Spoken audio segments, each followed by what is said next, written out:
काट कर जिस्म के छोटे छोटे हिस्से एक प्रेशर कुकर में बॉईल किया और जिसने ये किया उसका नाम मिनोज है। क्या आप इसे भी लव जिहाद कहेंगे?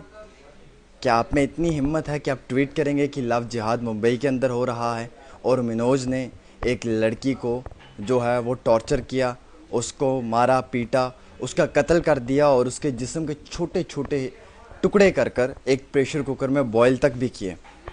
क्या ये भी लव जिहाद है? अगर है तो बताएं ना ज़रा। और जो लोग लव जिहाद की बात करते हैं वो क्यों इस पे खामोश हैं, ये समझने की कोशिश करेंगे।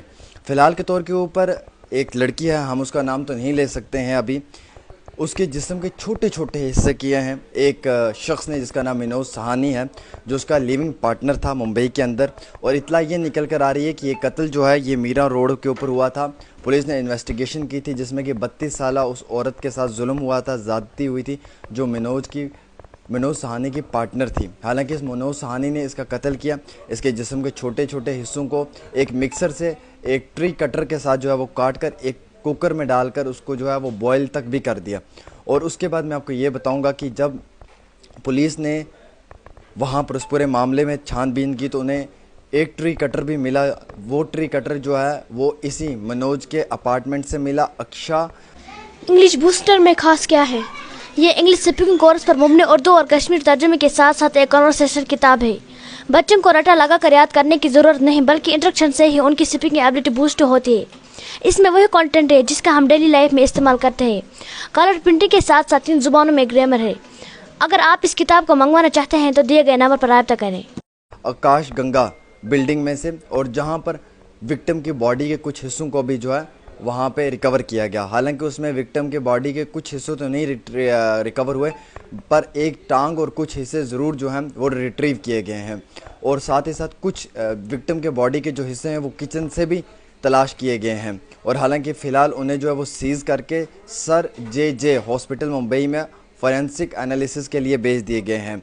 और यह मामला जो है ये पेश आया था 4 जून को। हालांकि उसके बाद इस अपार्टमेंट से बदबू आने लगी तो वहाँ पे जो इस अपार्टमेंट के में रहने वाले लोग हैं उनकी जानिब से ये शिकायत दर्ज कर दी गई कि इस तरीके से एक मामला पेश आया है, जिसमें कि 6 जून को जो है वो पुलिस ने 7th फ्लोर पे जाकर नया नगर पुलिस ने तलाश की और उसमें उन्होंने सेक्शन 302 मर्डर 201 लॉन्च करते हुए इंडियन पैनल कोड के तहत 8 जून को जो है पुलिस ने कस्टडी में ले लिया इस शख्स को।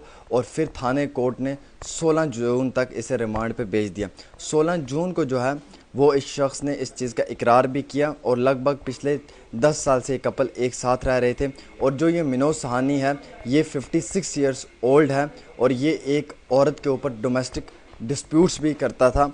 और अकॉर्डिंग टू पुलिस कि ये कपल जो है ये 2014 में मिले थे एक किराना शॉप में जो ये सहानी चला रहा था। उसके बाद पिछले 3 साल से ये लोग जो हैं ये लिविंग रिलेशन में रह रहे थे, लेकिन माजी के 10 सालों से इनकी दोस्ती थी और बिल आखिर इस शख्स ने जो है वो इस औरत का कत्ल कर दिया। क्या लव जिहाद कहने वालों आप इसे भी लव जिहाद कहोगे जो मुंबई के अंदर मामला पेश आया है? कुछ लोग कहते हैं ना कि लव जिहाद लव जिहाद लव जिहाद। मैं उनसे एक सवाल पूछूंगा, जो मिनोज सहानी ने एक औरत का मुंबई में कत्ल किया, जिसको काट कर छोटे छोटे उसके हिस्से करके प्रेशर कुकर में डालकर बॉईल कर दिया, तो जो लोग लव जिहाद कहते हैं वो कहें ना कि मिनोज सहानी ने भी लव जिहाद किया है, जिसकी 56 ईयर्स एज है और जिसने एक औरत को काट कर छोटे छोटे हिस्सों में तकसीम कर उसकी डेड बॉडी को जो है वो प्रेशर कुकर में डाल दिया है। अब क्यों नहीं लव जिहाद है? मतलब लव जिहाद एक ही साइड में होता है, दूसरी साइड में नहीं होता है। क्या आप ये नहीं मानेंगे कि 56 ईयर्स के एक ओल्ड इंसान ने जो है वो एक औरत को काट कर उसके जिस्म के हिस्सों को तकसीम करके एक प्रेशर कुकर में डाल दिया? आप इसे भी लव जिहाद कहें और कहें कि यह गलत हुआ है, इस पर क्यों चुप्पी साधे हुए हैं? बात करें। हम तो मजम्मत करते हैं कड़े अल्फाजों में। और मेरे हिसाब से आज के वक्त में ना कोई मोहब्बत नहीं है, कोई किसी से मोहब्बत नहीं करता है, सब फ्रॉड है, फेक है, मतलबी दुनिया है, खुदगर्ज दुनिया है। अगर कोई भी आपसे मोहब्बत करता है ना तो उससे पहले वो आपका बैंक बैलेंस देखेगा, आपकी डिग्रियां देखेगा, आपके स्टेटमेंट्स देखेगा और सबसे इंपॉर्टेंट चीज़ है आपकी एनुअल वर्थ देखेगा कितनी है। और जितने पैसे होंगे ना उस हिसाब से आपको जो है वो ट्रीट किया जाएगा।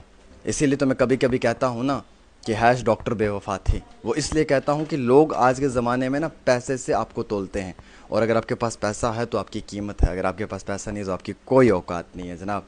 तो इसलिए मोहब्बत कोई नहीं होती है, ये सिर्फ वक्त की बात होती है। और मोहब्बत अगर सही है तो वो आपको अपने माँ बाप से है, और उनकी ही मर्ज़ी से अपनी ज़िंदगी को आबाद करें, वरना इस तरीके से अपनी ज़िंदगी को ज़लील और बर्बाद ना ही करें तो बेहतर है। वरना कई सारे खिले हुए फूल ना मुरझा जाते हैं, और चमन में कभी बहारें आए भी ना, फिर भी कोई किसी को याद नहीं रखता है। हर बारी इंसान मुस्कुरा के भूल जाते हैं।